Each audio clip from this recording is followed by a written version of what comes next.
Dès 2024, et pour la modique somme de $50 000, la société Worldview vous permettra de vous envoler dans la stratosphère et d'admirer un panorama époustouflant depuis une capsule. Capsule qui atteindra les 40 km d'altitude grâce à un ballon d'hélium géant que vous voyez juste ici. Ça a l'air pas mal. Pour la première fois, cette équipe de tournage russe s'apprête à toucher les étoiles. Pas celle d'Hollywood, mais celle de l'espace. L'actrice Loulia Peresild et le réalisateur Klim Pitchenko, aidés par un cosmonaute, sont montés à bord de la Station spatiale internationale pour tourner le premier film en orbite. Tout était nouveau pour nous aujourd'hui. J'ai l'impression de rêver. Mon ciel, du Michel, il y a le ballon qui fuit dans la capsule, on va tous crever, au secours! On adore l'hélium. Un paiement sans contact depuis la stratosphère. C'est une start-up française qui a envoyé sa propre carte bancaire et un terminal de paiement à près de 40 km du sol terrestre pour payer une note de 45 € à un hôtel belge. Si vous vous demandez « Pourquoi faire ?» Vous n'êtes pas seul.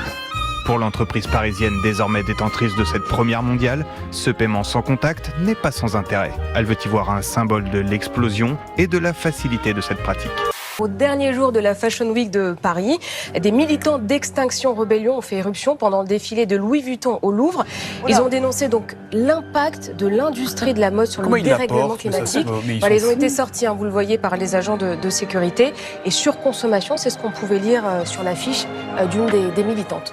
Une fois élu président de la République, je m'attacherai à réparer les dégâts du progrès. Je ferai ainsi voter une loi interdisant le téléphone portable aux moins de 18 ans. Au lieu d'un taire réagir, les yeux rivés sur leur écran, du matin au soir et du soir au matin, les enfants et les adolescents doivent apprendre à regarder le monde et s'ouvrir à la transmission. Allez, on y va! On y va! Elle tient bien! C'est bien!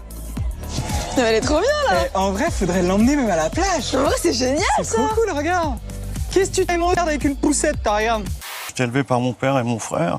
Et dans ce magasin de journaux, dans le 7e arrondissement, il y avait aussi des femmes très belles, très grandes, des mecs vachement bien sapés et tout ça. Et l'injustice sociale me rendait fou, quoi. Donc, avec cette histoire d'acteur, je me suis dit, si je réussis, à canaliser peut-être les femmes vont me sourire dans la rue. C'est pour ça que quand les femmes me sourient dans la rue, une femme, ça me sourit dans la rue, je suis fou de joie, je me dis, j'ai fait ce métier pour ça.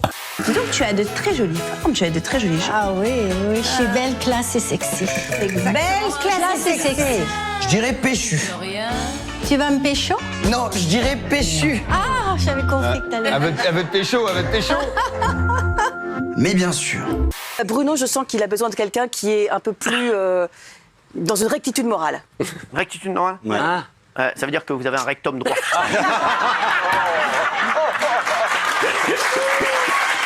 Vous dites oui. Pour moi, tout le monde doit avoir la parole. Et quand je vous dis est-ce que tout le monde se vaut, vous me répondez oui.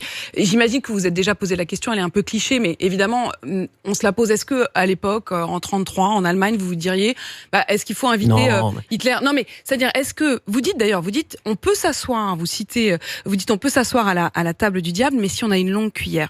Éric Zemmour, il viendra sur votre plateau? Bien sûr qu'il viendra sur mon plateau. Et dans ces cas-là, il vient avec les chroniqueurs ou il vient en tête-à-tête avec vous? Il vient avec les chroniqueurs, on sait sûr qu'on fera une émission avec Éric Zemmour. On recevra tout le monde. Mais ils vont tous, à votre avis, ils vont tous vouloir venir sur votre plateau? Écoutez, on dit souvent... Vous êtes en concurrence un peu avec nous quand même aussi. Moi j'ai envie de les recevoir aussi sur le plateau. Le cumul est possible. C'est pareil, c'est la famille. Mais vous dites aussi qu'il y a un côté sympa chez tout le monde. Et c'est vrai que, je vais peut-être avoir l'air grotesque en disant ça, mais j'imagine que Hitler, si vous lui parlez juste de chien ou de bouffe, il peut être sympa. Là, c'est quelqu'un. Là, vous parlez d'un truc irrécupérable. Ça n'a rien à voir. Moi, je parle des gens. J'invite des gens qui sont dans le débat. Les gens l'ont suffisamment aimé pour le porter au pouvoir. C'est une vraie question. Mais non, mais là, franchement, là, je trouve franchement que ça n'a rien à voir. Zemmour est obsédé par l'immigration. Vous êtes obsédé par Éric Zemmour. Alors, mais expliquez-nous. Mais vous dites, je le déteste depuis le premier jour. C'est quand même on s'est fort. jamais entendu. D'abord, il m'a toujours pris de haut. Je pense qu'il m'a toujours considéré comme un pouc de province. Ensuite, il ne s'est jamais comporté, moi, dans les cénacles que j'ai fréquentés, comme un journaliste. Il a toujours été à égalité avec les hommes politiques. Il a toujours dit ce qu'il pensait de bien pour la France. Comme la montagne Pelée, la plupart des volcans explosifs peuvent rester endormis pendant des années, voire des siècles, avant de se réveiller.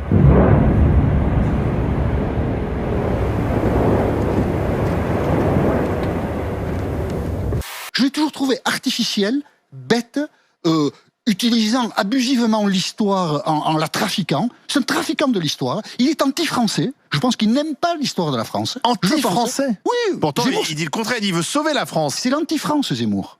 Merci beaucoup Anne Hidalgo d'avoir été notre candidate. Merci à vous. Notre candidate. Quel lapsus. Notre invité, vous qui êtes candidate. Parce que vous êtes une C'est femme. ça, C'est parce que vous êtes une femme. C'est incroyable. Merci beaucoup, Caroline Roux. Vous serez Premier ministre, du coup, comment ça va se passer? Non, je pense pas. C'est pas l'idée.